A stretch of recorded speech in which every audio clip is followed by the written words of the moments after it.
these glasses. Bear with me as I squint. Okay, we're going to continue membrane traffic today. We're going to finish up talking about how membrane proteins are inserted into the membrane. And then we'll talk a little bit about the next step is how do those membrane proteins get out of the ER membrane. And the story will begin to tell the story of how vesicles form from the ER and go up, how coat proteins coat vesicles that are going to do much of the trafficking. There's different kinds of vesicles, different kinds of coats. So we'll just begin that story with one coat protein. So let's continue where we ended earlier in the week. So we talked about this kind of protein right here that has its N-terminus in the ER lumen and its C-terminus on the outside. And we learned that, we went through an exercise that showed that in order to make a protein that has its N-terminus in the lumen of the ER and its C-terminus in the cytosol,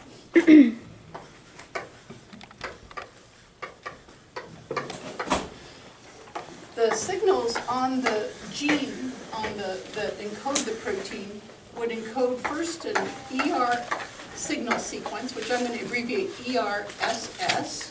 That would end up being cleaved. And then we'd have the next part right here. A stop transfer sequence, that's right.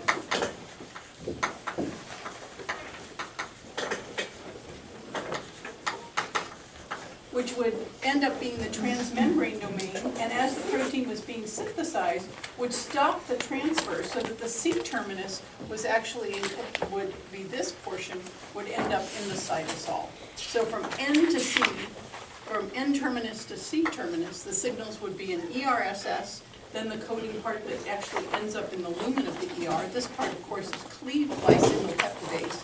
A stop transfer sequence, which is the transmembrane domain, and then the C-terminus right there. Okay, everybody remember that and sort of up to speed on that?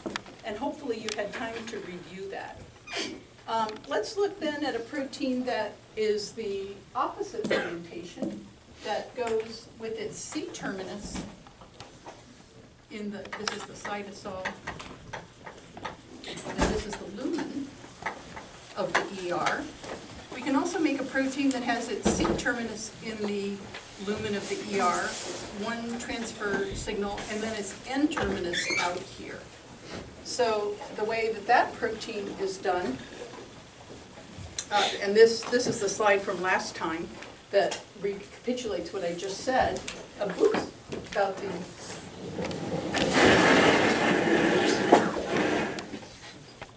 ERSS, which in this particular slide they call a start transfer sequence. I want you to change that to an ERSS, and I may have done that in your notes, but just cross that out and put ERSS. There's no reason to change terminology because that is an ER signal sequence. It starts the transfer. It's identical to the ER signal sequence, the characteristics of the ER signal sequence that we saw that we needed for a secreted protein, a protein that was going to be in the lumen of the ER. Okay, so let's look then at this kind of protein that has its C-terminus in the lumen of the ER, one transmembrane domain, and then its N-terminus. And the way that would be done is we have its N-terminus and then a start transfer sequence, and then C-terminus. And again, left out of this diagram are the ribosome, the SRP, the SRP receptor. They put the translocon in. But the way that this one is done is we first have at the N-terminus, there's nothing special right here. So we have the N-terminus encoding this part. So this would just go in the cytosol. Again, this would just be a cytosolic protein if that's all there was. But then in the middle, we have a start transfer sequence.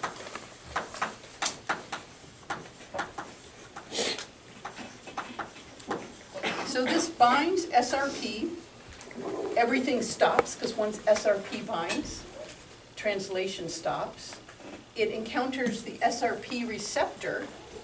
The SRP receptor brings it to the translocon. This start transfer sequence is transferred to the inside of the translocon, and then it starts the transfer of this portion right here. So we end up with its N terminus in the cytosol right here. The start transfer sequence right here is going to be the transmembrane domain, and it has started the transfer of this C terminus right here into the ER lumen. Questions?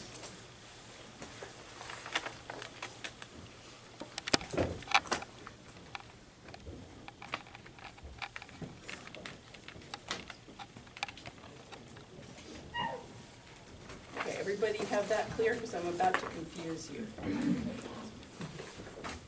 Do you see here these little, oops. The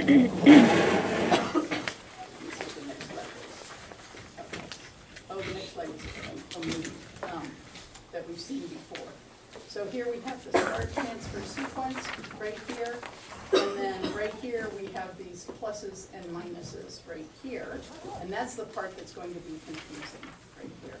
So I showed you this movie, the synthesis of a secreted protein already. Here, and actually right here, maybe I'll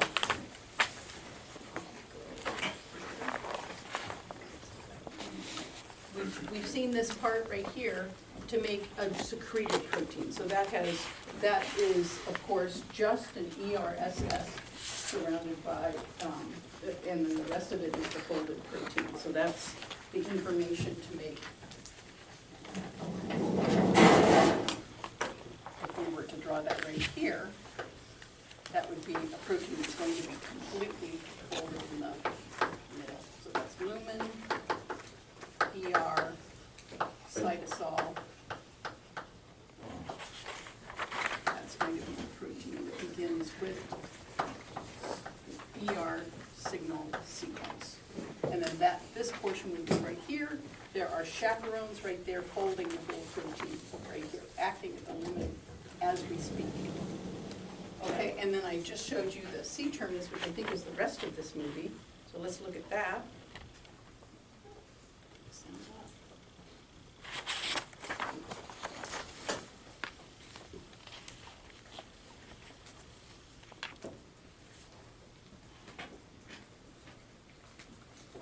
Okay, so where this movie begins is the N terminus has already been expressed.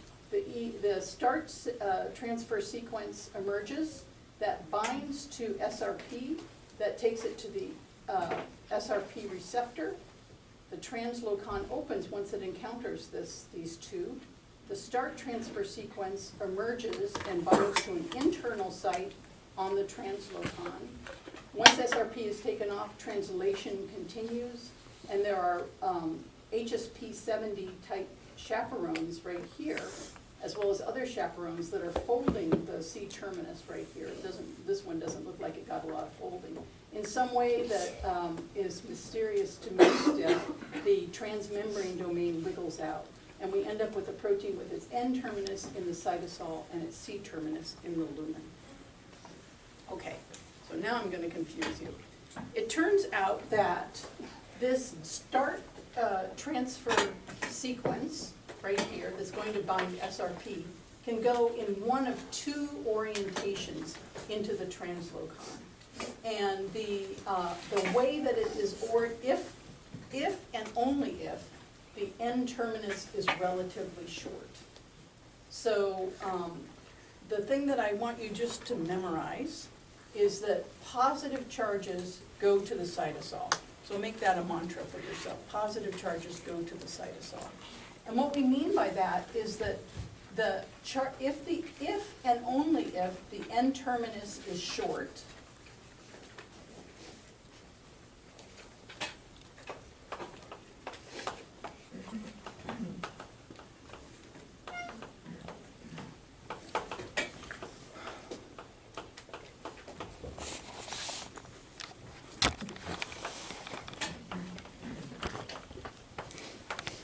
charged amino acids linking the start transfer sequence determine the orientation of the start transfer sequence.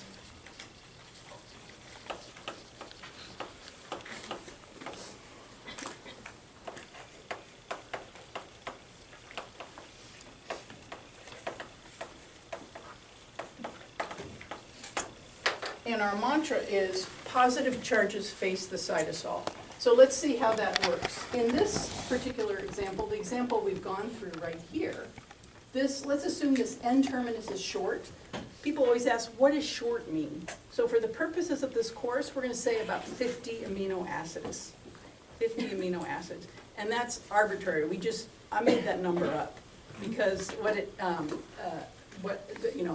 the cell doesn't count the number of amino acids. It depends on the shape of it and its folding and stuff like that, but it will make sense. So if the N-terminus is short, like this one right here, so we have a short amino terminus right here. In yellow, this is meant to show you the positive charges. What happens is that right here, so I'm the ribosome, the N-terminus starts, this is exactly what we've seen before. The N-terminus starts emerging right here. The start transfer sequence comes right here. So SRP binds, takes that to the ER membrane, binds the SRP receptor, and now positive charges face the cytosol. So we have, once this transfers, this start transfer sequence goes into the translocon like this. SRP takes off, translation continues, and we end up with a protein with its N-terminus in the cytosol, start transfer domain, and the C-terminus in the ER lumen, and then that wiggles out of the translocon. Let's look at the other way that might be more confusing. So, yeah, okay, there we go. Okay, so in this case, this is the opposite. The positive charges are right here. And by positive charges, what I mean is the net number of positively charged amino acids. So if there were 3 arginines here and 1 arginine right here, this would be the positive charges. On the other hand, if there were a bunch of negatively charged amino acids up here, then this would be positive charge. So you look at the charges flanking that, and the number of arginines and lysines outnumbering the number of negative ones, the net positive charge would be on this side, in this particular case. So we have, I'm the ribosome, we have the N-terminus starting to emerge. It's folded by chaperones in the cytosol, but it's relatively short, so this is a relatively short unstructured domain. And then we have the start transfer sequence emerge. SRP binds. SRP doesn't care about the positive charges.